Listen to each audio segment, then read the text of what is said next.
Olá, eu sou a Juliana. Olá, eu sou a Virgínia e esse é o nosso canal Redefinindo Rotas. E nosso objetivo aqui é ajudar você que pretende migrar ou que já imigrou a lidar com o inesperado e assim poder diminuir as suas frustrações. O nosso tema de hoje é a continuação do nosso vídeo anterior, que é imigrar. O que você precisa fazer antes de morar fora? Então, esse vai ser a parte 2.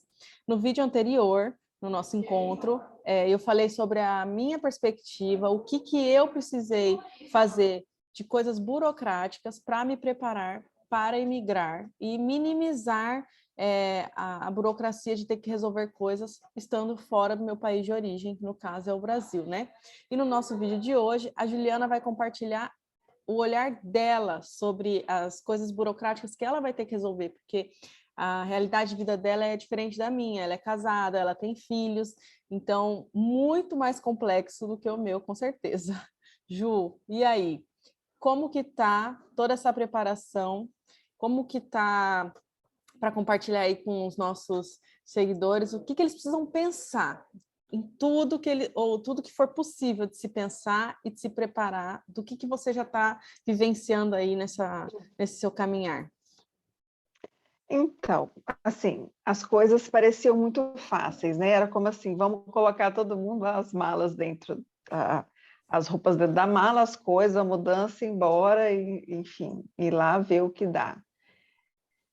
Tem muita gente que faz isso, mas essa não é a minha realidade, eu não posso fazer isso, né? Eu tenho uma série de coisas que eu preciso fazer antes.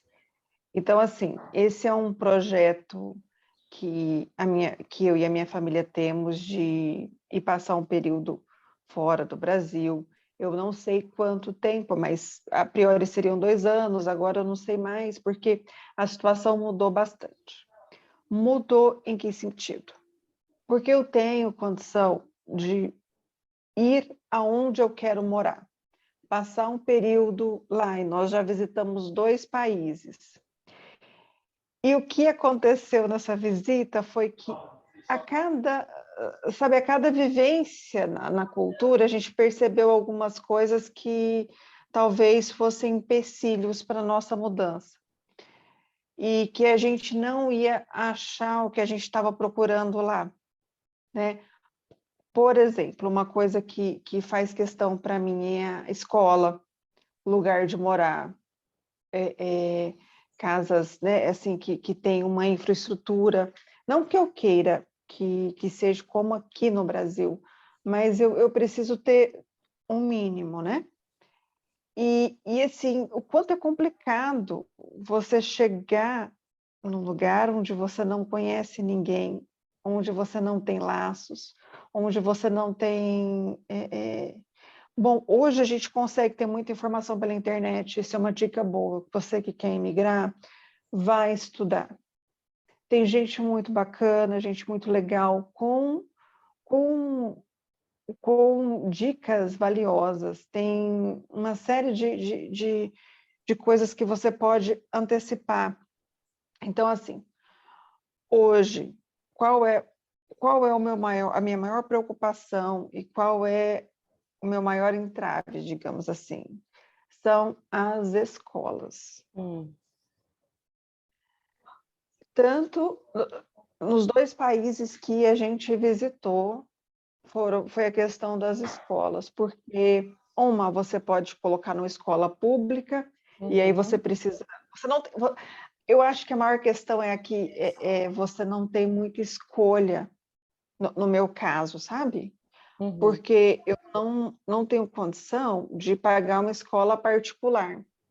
E não é verdade que todas as escolas fora do Brasil são boas. Não é verdade que todas as escolas na Itália são boas. Não é verdade que todas as escolas em Portugal são boas.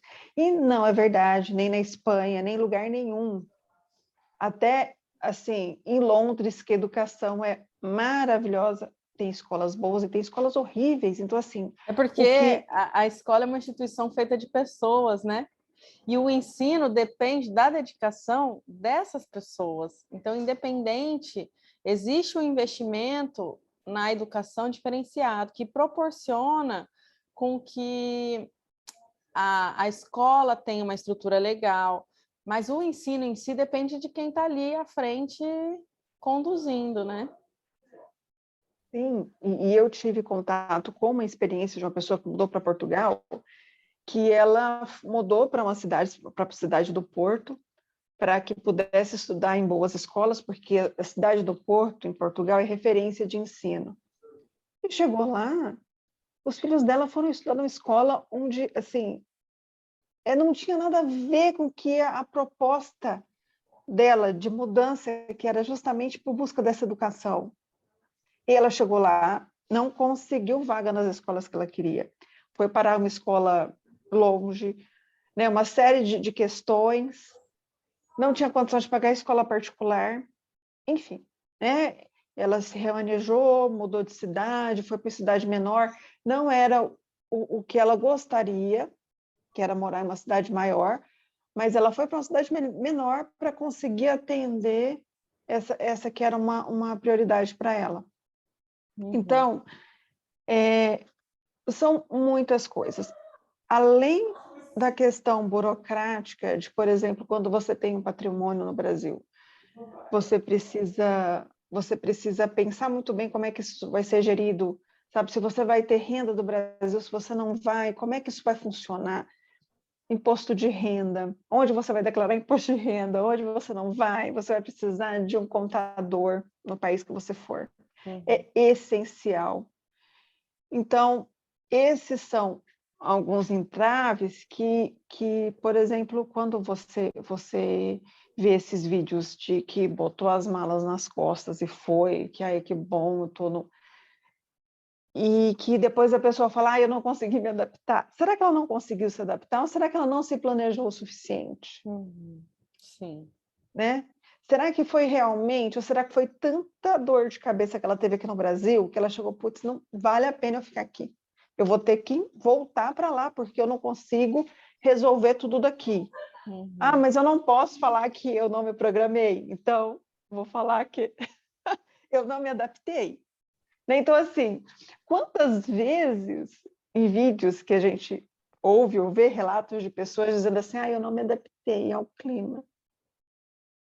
E aí, essa pessoa não vai contar que muitas vezes o que ela não fez foi se planejar.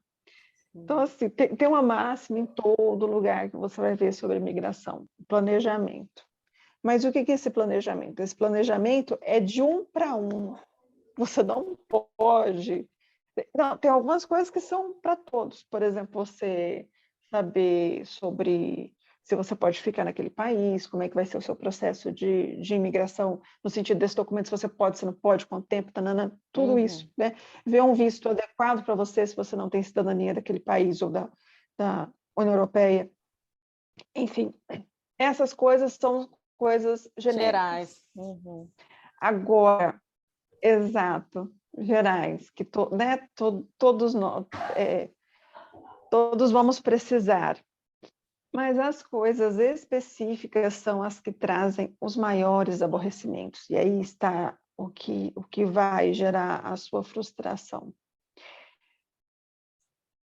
A distância da família, enfim, tudo isso que a gente já acho que a gente já abordou aqui em outros vídeos, né? A situação de você não se integrar muito bem ali no social.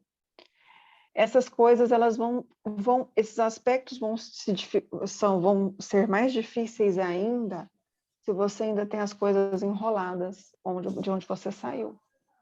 Uhum. Sim. A pessoa tem que olhar para a sua individualidade, para tudo que ela tem de compromisso, que foi o que eu falei muito no nosso vídeo anterior, né? Contratos, conexão com outras empresas que você já tenha feito. Eu, por exemplo, agora, eu acho que eu falei, estou tendo que desfazer algumas assinaturas, e aí, para conseguir ligar daqui, você tem que comprar um aplicativo para fazer ligação. Então, até isso você tem que pensar, sabe? Como que eu vou me comunicar com o Brasil? Então, porque senão você aprende na marra. Tem gente que vai aprender na marra, né? Sim, e uma dica que eu dou sobre isso de comunicação É sobre você, às vezes, usar um plano do Brasil por mais tempo, fazer um plano mundo na sua operadora de celular, para você chegar lá e não ter que lidar com isso também, sabe? De um Sim. novo número tal. Chegar e não Você... conseguir, não ter uma língua tão boa para poder resolver essa questão na hora. Exato. Porque, sim, você Então, chegar sem internet é muito estressante. Porque hoje tudo está na internet. Você quer procurar um meio de transporte que você tem que pegar, é tudo na internet. Antigamente, quando não tinha internet, 10 anos atrás que eu viajei, o celular era pequenininho, era de mensagem.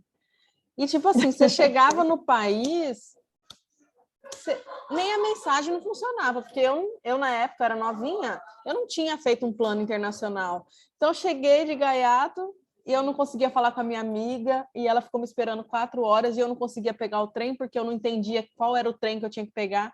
E aí você ficava, a Deus dará. Hoje em dia, não. Hoje você pega o celular, você procura, você encontra e você vai. Então, isso foi uma dica, é uma dica realmente que te deixa tranquilo. É menos uma coisa para você se preocupar. Não só quando vai migrar, como quando vai viajar, né? É. E você ainda passou por isso, porque você tinha um celular. E quando eu fui que não tinha celular, que para Pois é. você fazer a ligação, você tinha que comprar um cartão telefônico, raspava, digitava um número no orelhão. Não era nem daquele só de enfiar, você tinha que digitar a numeração lá e falar. E assim, você tinha que ter, né, a certeza que a pessoa ia estar lá para atender. Então, assim, a gente tem. As coisas melhoraram um Melhoraram pouquinho, bastante. facilitaram um E pouquinho. ainda assim a gente acaba sofrendo um pouquinho, né? Então, por isso que a gente está aqui trazendo esse vídeo para vocês, para que vocês minimizem esses estresses que realmente acontecem. Oh, outra coisa aqui, outra dica. A primeira vez que eu viajei, eu trabalhei um tempo. E assim, claro, eu tinha feito serviço de casa, serviço doméstico, mas eu nunca tinha trabalhado, por exemplo, com limpeza, com arrumação, não de casa, do estabelecimento onde eu trabalhei. E assim, isso é tão frustrante. Você chegar e falar, putz, eu vim para cá para isso, né? Ou senão eu tenho que fazer isso. Isso é um ponto que você deve levar em consideração. Tipo, você tá mesmo disposto, se você não tem uma condição de se recolocar profissionalmente, né? Não, é uma possibilidade de um trabalho parecido com o que você exerce no Brasil, você está disposto a trabalhar a com algo trabalhar? que você nunca imaginou que você trabalharia. Sim, você nunca imaginou. Né? Porque Você se submete. porque quando você sai do seu país, você está buscando condições melhores. Mas às vezes essa condição melhor num outro país, ela é através de uma posição que no Brasil não seria a posição que você estaria ganhando melhor. Mas talvez nesse país você ganharia até melhor do que você ganharia no Brasil na sua posição normal. Sim, sim, mas assim, você tá mesmo, por exemplo, disposto a pegar um esfregão para Sim. esfregar um chão, para fazer daquilo o seu ganha-pão? Você está disposto a isso, sabe? São assim, são que tem que ser pensadas, Até né? Que estão. isso tem que ser pensado, sim. Não só as coisas Sim. burocráticas, mas esse tipo de escolha, estar preparado para isso, né? Eu vou sair aqui do Brasil porque eu não me dou bem com o meu chefe, porque o meu chefe é autoritário, eu trabalho lá no RH de não sei onde, tananana, beleza. Vou para qualquer país desses aí, você pode escolher, né? Chega lá, o seu chefe te dá um esfregão e fala, bom, agora você vai esfregar o chão. Aí você pensa, gente, o meu chefe no Brasil não era autoritário. Sim, tem que estar Isso, preparado para isso. e principalmente para quem vai para a Europa. Porque eles tratam assim. Não é que eles tratam assim quem trabalha, é porque é uma tratativa muito diferente do Brasil, né? Sim, eles são perfil diferente, né? Sim. De se relacionar, é diferente. Então, a gente, nesses 2 vídeos, que é a parte 1, que eu falei sobre o que eu pensei antes de migrar, e nesse segundo vídeo que a Juliana falou, nós compartilhamos nossas histórias e o que a gente eu precisei pensar e o que ela tem precisado pensar para tomar decisão. Mas nós vamos trazer para vocês, no nosso próximo vídeo, uma coisa mais direcionada, um scriptzinho, para que vocês tenham isso mais claro, com uma forma mais objetiva, disso tudo que a gente falou nesses 2 vídeos e um pouco mais elencado, para que contribua aí com esse pensamento que vocês terão que tomar, terão que articular aí entre o seu íntimo, né, de tomada de decisão para emigrar. Então tá, e a gente fica por aqui. Não esqueça de dar o seu like, inscrever no canal, que isso vai motivar a gente a fazer mais vídeos. Tchau, tchau. Até o próximo!